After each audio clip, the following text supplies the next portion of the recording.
Kate Chopin's The Story of an Hour has one of the most talked about, most shocking endings in all of American literature. But what if the reason we've always been giving for it is completely wrong?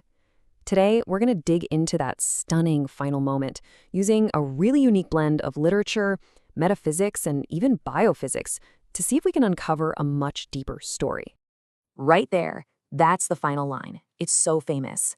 After Louise Mallard's sudden death, the doctors look at each other and say she died from overwhelming happiness, the joy that kills. I mean, it sounds poetic, right? But it's also deeply, deeply strange. And that really is the million-dollar question, isn't it? It feels like a total paradox. How can the one emotion we all chase after be the very thing that could end a life? Well, to solve this puzzle, we have to look way beyond what the doctors in the story concluded. So we're going to look at her story through a lens called the quest for balance. This framework suggests that what Mrs. Mallard went through in that single hour wasn't just an emotional ride. No, it was this profound metaphysical cycle. And if we can trace that cycle, resistance, transcendence, and finally collapse, we might just unlock the real reason she died. Okay, so let's start at the beginning. The cycle kicks off the second she hears the news about her husband. Now, on the surface, her reaction seems totally normal for a grieving wife. But this framework sees something else happening, something much more primal. It's the first stage, a storm of resistance.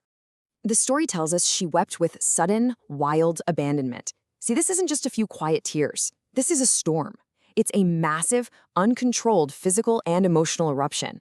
Her entire reality has just been shattered, and her body is reacting with force. And the framework has a name for this: natural resistance. Honestly, you can think of it like a fight-or-flight response, but for the soul, it's an automatic, deep-seated reaction to a massive shock. Her conscious mind, her soul, has absolutely no say in this. It's pure evolutionary programming taking the wheel.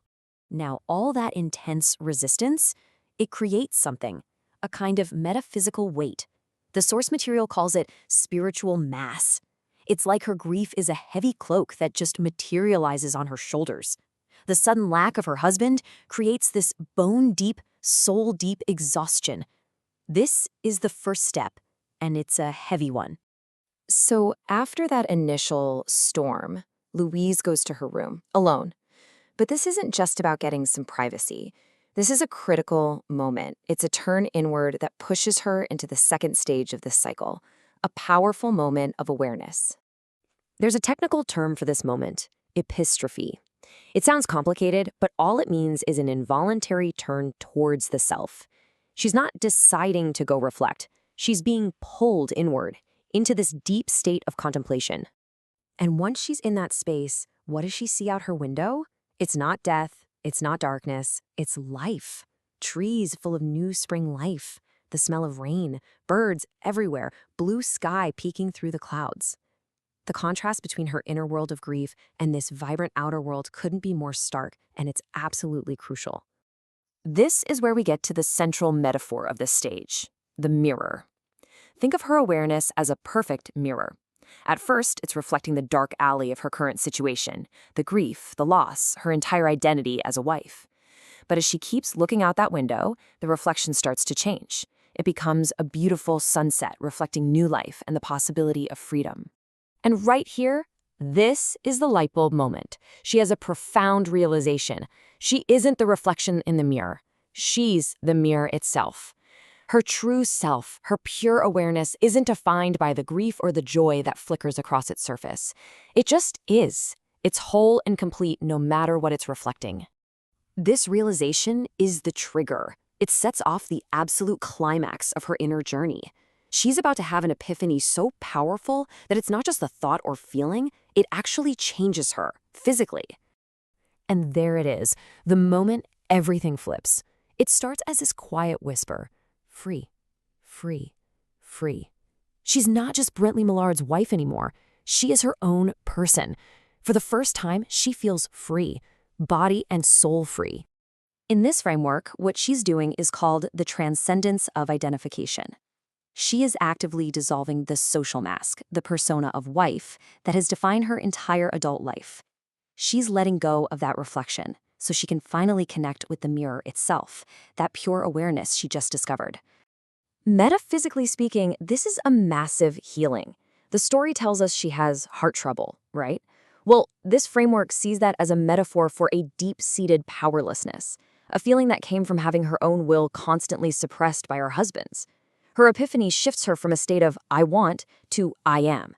It's a total transformation. And this is where it gets really wild. This isn't just happening in her head.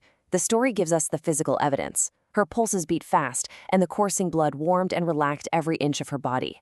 This is the bridge from the metaphysical to the very real, very physical world. So what's actually going on inside her brain? According to biophysics, it's like a chain reaction. At a quantum level, her brain starts filtering out all the random noise, making the important signals between neurons crystal clear. And with that clarity, vast networks of her brain cells can finally synchronize, all firing together in this perfect, harmonious rhythm. Think of an entire orchestra hitting the same note at the exact same time. The end result of all that beautiful brain music is a state called macroscopic neural coherence. It's a hyper-efficient, highly ordered state of brain activity, and it corresponds perfectly with what the story describes as her clear and exalted perception. For maybe the first time in her entire life, her mind and her body are in perfect, beautiful alignment. She's at the absolute peak, descending the stairs like a goddess of victory. She is whole, she is free. But this new, beautiful, highly ordered reality is about to come crashing down in the most brutal way imaginable. The plot twist is just brutal. Her husband, Brently, walks right through the front door, totally fine. In one single instant, the entire foundation of her newfound freedom, the reality that her brain just worked so hard to build, is completely and utterly obliterated. Now, in neuroscience, this isn't just a shock. This is what's known as a massive prediction error.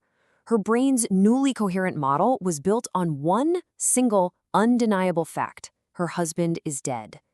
Him walking through the door is a piece of data so impossible, so contradictory, that her perfectly ordered system literally cannot compute. It's like a fatal system error. You remember that perfect synchronization? The whole orchestra playing in time? Well, that harmony depends on a really delicate mathematical balance. This shock, this impossible new information is so far outside the acceptable range that the entire system overloads. The harmony shatters. Her neural coherence completely collapses into chaos. So we come back to our question, was it the joy that killed her, or was it the catastrophic collapse of a mind that had, for one glorious hour, achieved perfect clarity and freedom? This framework suggests that in that hour, she truly lived. She experienced a reality where the world's judgment of her just disappeared. And from that perspective, maybe her death wasn't a tragedy at all, but the only possible ending to an hour of absolute truth.